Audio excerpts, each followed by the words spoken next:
Hello friends, how are you? I hope you are fine and enjoying the videos. In this video, we cover the topic joint stock company of +1 business studies. This is from second unit form of business. But company क्या होती है? जैसे अभी हम लोगों ने 5 form of business organisation की, जिसमें हमने पहले first sole proprietorship, second joint Hindu undivided family, third आप लोगों ने की है पार्टनरशिप, फोर्थ आप लोगों ने की कोऑपरेटिव सोसाइटी, और fifth here is joint stock company.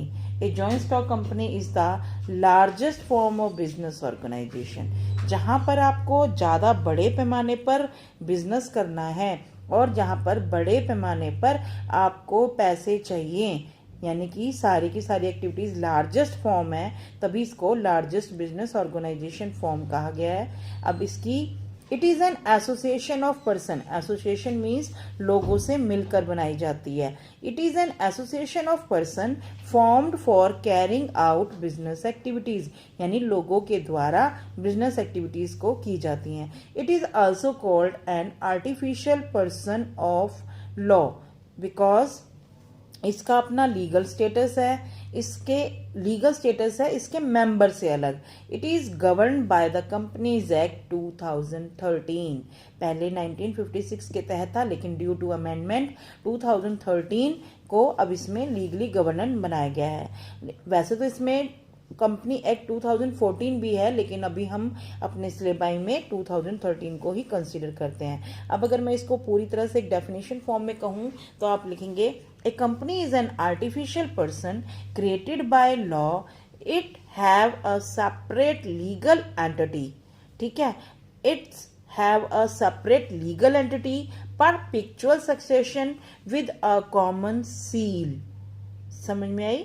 यानी कि इसमें आपकी कॉमन सील होती है जिसके थ्रू कंपनी अपना डिसीजन लेती है. इसकी पहचान कंपनी के मेंबर से अलग होती है and it is also govern by the company act 2013. I hope you understand. Now we do the features. सबसे पहला फीचर वही आएगा आर्टिफिशियल पर्सन. ये आर्टिफिशियल पर्सन क्यों है? क्योंकि इसका नेचुरल बर्थ तो होता ही नहीं है. नेचुरल बर्थ नहीं होने के कारण तो क्या होगा कि इसको कानून की नज़रों में बनाया जाता है. कानून की नज़रों में कैसे बनाया जाता है? क्योंकि इसको लीगली तौर पर you have to perform legal formalities, यानी कि इसको बनाने के लिए आपको सो मैनी लीगल फॉर्मेलिटीज को फुलफिल करना पड़ता है. तो that is it is called artificial person. Second है बेटा सेपरेट लीगल एंटिटी. यहाँ पर सेपरेट लीगल एंटिटी मीन्स इसकी अपनी अलग पहचान है, ये अपने मेंबर से अलग है क्योंकि ये अपने डिसीजन खुद लेती है. अब जैसे मान लो for example ABC limited company है, पब्लिक लिमिटेड कंपनी लगा लो, प्राइवेट लगा लो, वो आगे डिस्कस करेंगे. 2 तरह की कंपनीज होती हैं, पब्लिक और प्राइवेट. तो यहाँ पर लिमिटेड वर्ड लग जाएगा, public limited for public companies और private limited for private companies. अब मान लो ABC प्राइवेट लिमिटेड है, इसमें करीबन 50 या 200 मैक्सिमम शेयर होल्डर हो सकते हैं. तो लेकिन अभी मैं इसमें कह रही हूँ कि 100 शेयर होल्डर्स हैं, यानी कि 100 मेंबर्स हैं. 100 मेंबर्स हैं, वो अपना काम करेंगे, लेकिन अगर आप कंपनी ने अपने बिहाफ पर कुछ करना है तो ABC लिमिटेड के नाम की कॉमन सील स्टैंप मिलती है और वो किसी भी पेपर पर लगाने के बाद ही वो जो डिसीजन होता है कंपनी का माना जाता है. इसीलिए इसको सेपरेट लीगल एंटिटी कहा जाता है. तीसरा परपेचुअल सक्सेशन. बटे द पर्सन में कम में गो, इट्स वॉलेंट्री, लेकिन कंपनी की आइडेंटिटी वहीं रहती है. कंपनी विल कॉन्टिन्यू, यानी कि कंपनी में कोई मेंबर आए कोई चला जाए उससे उसकी एग्जिस्टेंस पर कोई फर्क नहीं पड़ता. फॉर एग्जांपल अगर मान लो आपके 100 मेंबर्स हैं, 100 मेंबर में से 10 मेंबर ने आपके शेयर्स को बेच दिया, तो जिन 10 मेंबर्स ने खरीदा होगा, जिन्होंने बेचा वो कंपनी से निकल जाएंगे और जिन्होंने खरीदा होगा वो कंपनी के मेंबर बन जाएंगे. तो कोई मेंबर आए कोई चला जाए इसके कंपनी के अस्तित्व पर कोई फर्क नहीं पड़ता. फॉर्मेशन बेटा इसमें सो मैनी लीगल फॉर्मेलिटीज होती हैं. लीगल होता है क्योंकि इसमें लार्ज स्केल पर काम होता है, इसीलिए इसकी फॉर्मेशन लीगली थोड़ा लॉन्ग प्रोसीजर है और वैसे इसमें कोई दिक्कत वाला काम नहीं होता. आगे है separation of ownership and management, यहाँ पर मालिक और मैनेजमेंट अलग अलग चीज़ होती है, क्योंकि यहाँ पर मालिक होते हैं शेयर होल्डर्स जो इसके के बीच कंपनी में पैसा लगाते हैं, और जो मैनेजर्स होते हैं वो इसके काम को मैनेज करते हैं। तो दैट्स वाई कंपनी के ओनरशिप और मैनेजमेंट में दोनों ही डिफरेंट होते हैं। I hope you understand. Next we come to the liability. Liability जैसे भी आप लोगों ने और चीज़ों में देखा और बिजनेस फॉर्म में देखा, सोल प्रोप्राइटरशिप में देखा कि सब उसकी पर्सन की लाइबिलिटी अनलिमिटेड होती है। आपने फिर जॉइंट हिंदू फैमिली में देखा कि कर्ता की फैमिली अनलिमिटेड है, बाकी मेंबर्स की लिमिटेड है। फिर आप लोगों ने कोऑपरेटिव में देखा, उसमें भी लिमिटेड थी, पार्टनरशिप में भी अनलिमिटेड थी, लेकिन यहाँ पर जो लाइबिलिटी है वो लिमिटेड है, यानी कि जितना उन्होंने कंपनी में लगाना है उतना ही। जैसे मान लो आपकी कंपनी में एक शेयर 100 रुपीज़ का है और उस 100 में से आपने सिर्फ 70 या 80 रुपीज़ पेड किए हैं। अब आपकी कितनी लाइबिलिटी हो गई कि अगर इन केस ऑफ लॉस, अगर कंपनी को लॉस होता है तो अगर आपने 70 रुपीज़ भर रखे हैं तो 30 के लिए लाइबल होंगे, अगर 80 भर रखे हैं तो 20 के लिए। सिर्फ यहाँ पर लिमिटेड लाइबिलिटी होगी। ठीक है, आगे है कॉमन सील, यानी कि इसकी अपनी कॉमन सील होती है जिसके थ्रू वो स्टैंप लगाती है। लेकिन ये कॉमन जो सील होती है वो आप लोगों को बेटे 4 प्रोसेस होंगे कंपनी के फॉर्मेशन में, वो अभी मैं करवाऊंगी आपको, stages in a formation of company. तो जब तक वो कंप्लीट नहीं होते आपको कॉमन सील नहीं मिलती। तो कॉमन सील एक तरह से डिसीजन लेने की पावर होती है कंपनी के पास। आगे है रिस्क बियरिंग। यहाँ पर रिस्क बियरिंग जैसे कि मान लो कि पार्टनरशिप में रिस्क आपका बढ़ जाता था तो यहाँ पर भी रिस्क शेयर हो जाता है। यहाँ पर रिस्क बियर लिमिटेड ही करते हैं, ज़्यादा नहीं करेंगे लेकिन लिमिटेड ही आएगा। जितना जितना इन लोगों ने कर रखा होगा शेयर में इन्वेस्ट तो उतना ही वो लोग काम करेंगे। ठीक है, समझ में आई। का अगर आप लोग और एग्जांपल लेना चाहते हैं तो देखिए, सोल प्रोप्राइटरशिप में अकेला मालिक होता है तो सारा लॉस वही बियर करता है या प्रॉफिट वही बियर करता है। पार्टनरशिप में 2 पार्टनर होते हैं, तो इसी तरह से इसमें बहुत सारे मेंबर्स होते हैं, पार्टनर्स होते हैं, तो इसमें वो मिलके रिस्क को बियर करेंगे। I hope you understand the concept. Now we do the merits of a joint stock company. बेटे देखो, याद करने का एक सबसे सिंपल तरीका है कि जो इसके फीचर्स होते हैं, जो भी हम लोगों ने इसके बारे में अच्छी अच्छी बातें बताई हैं, तो वो उसमें सेम वही उसकी मेरिट्स होती हैं। तो कैसे करेंगे देखो, लिमिटेड लाइबिलिटी। अभी आपको मैंने पहले भी बताया, the liability of the member और share holder is limited to the unpaid amount. यानी कि मैंने एग्जांपल लिया था, 100 रुपये का शेयर है, अगर उसने 70 दे दिए तो 30 नहीं दिए, तो अनपेड अमाउंट तक ही उसकी लाइबिलिटी होती है। तो यहाँ पर चाहे वो लॉस हो, चाहे वो किसी भी तरीके की सिचुएशन हो, लेकिन सिर्फ वो लाइबल उतना ही अमाउंट होंगे जितना उन्होंने अनपेड किया। Clear. Transfer of interest. The share of public limited can be easily converted into cash. यानी कि जो 2 तरह की कंपनी के बारे में हमने हल्का सा बात किया, एक पब्लिक और एक प्राइवेट। पब्लिक लिमिटेड में क्या होता है कि हर पब्लिक को वो इनवाइट कर लेते हैं, तो नॉर्मली उसमें कैश में कन्वर्ट करने में कोई दिक्कत नहीं होती। यहाँ पर आप अपने शेयर को ओपन मार्केट में, ओपन मार्केट का यहाँ पे मतलब है स्टॉक एक्सचेंज, तो स्टॉक मार्केट या स्टॉक एक्सचेंज बोलेंगे। Stock market is that place where you can sold and purchase the shares of listed companies. जो वहां पर रजिस्टर्ड होती हैं कंपनीज, उनके शेयर्स और डिबेंचर्स को, यानी डिबेंचर जो लोन होते हैं, लेकिन यहाँ फिलहाल बात करेंगे हम शेयर्स को, वो खरीद सकते हैं और बेच सकते हैं। थर्ड है बेटा परपेचुअल एग्जिस्टेंस। कंपनी की सेपरेट लीगल एंटिटी होती है, तो हमने देखा ही है, क्योंकि उसकी मेंबर से, तभी तो इसकी परपेचुअल सक्सेशन है कि कोई भी मेंबर आए, कोई भी जाए, कोई मर भी जाए, कोई इंसॉल्वेंसी हो जाए, तो कोई फर्क नहीं पड़ता उससे। उसमें तो यह है कि कंपनी की एग्जिस्टेंस स्टेबल रहती है। Clear.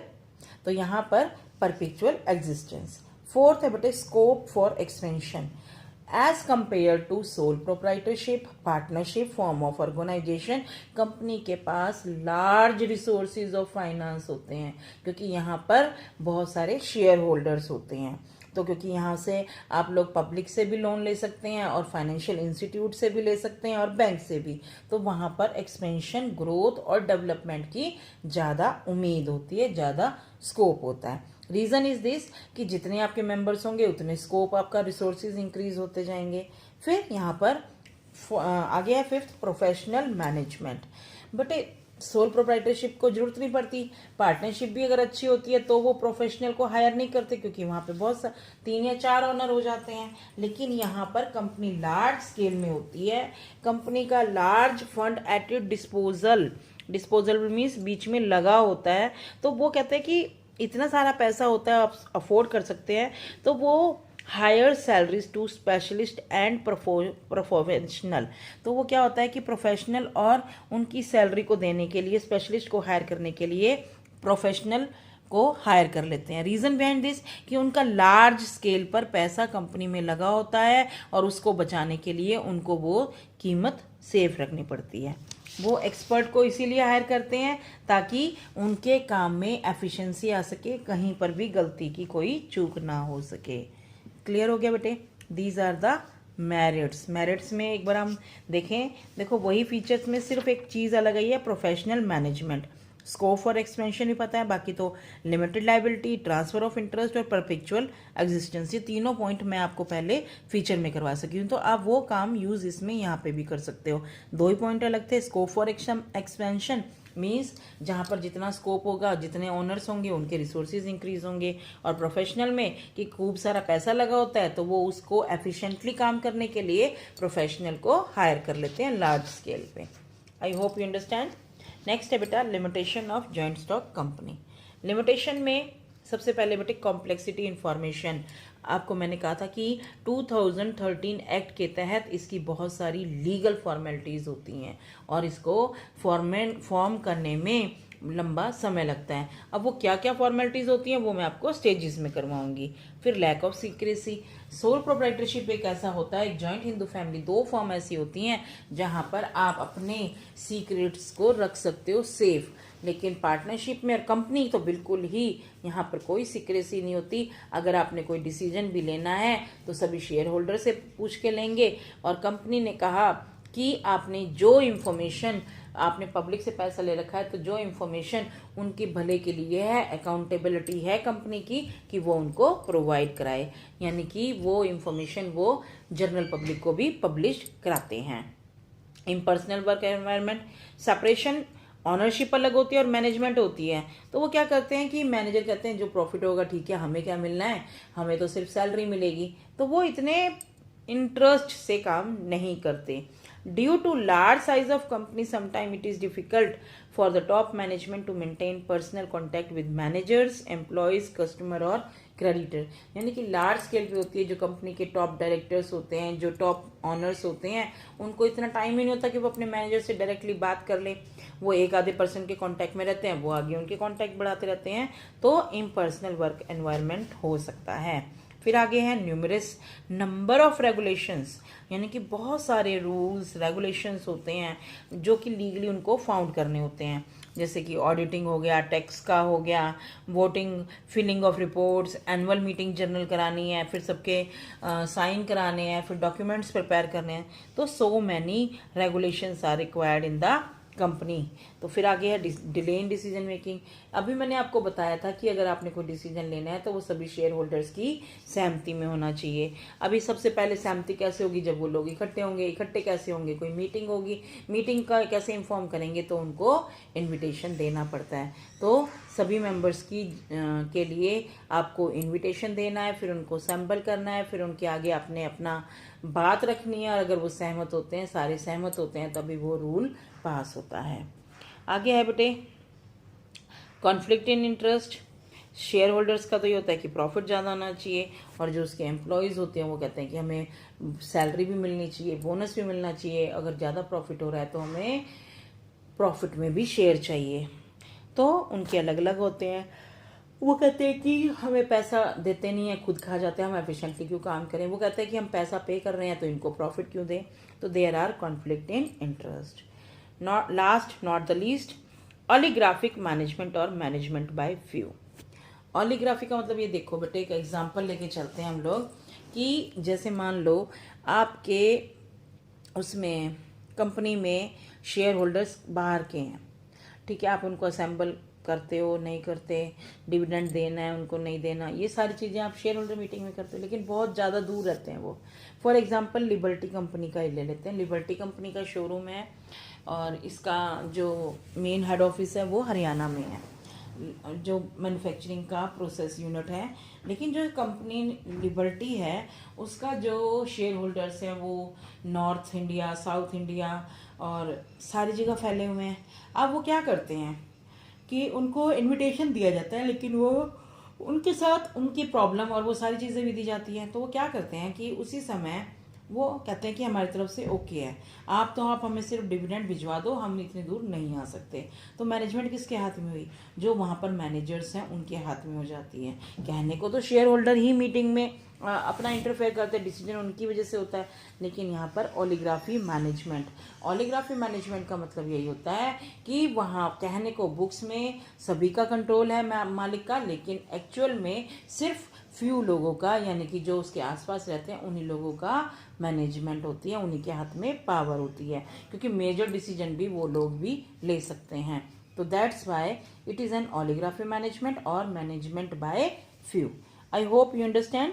If you understand then like it और शेयर इट, और अगर आपको कोई प्रॉब्लम है तो कमेंट बॉक्स में लिखिए, और for more videos please subscribe the channel. Thank you.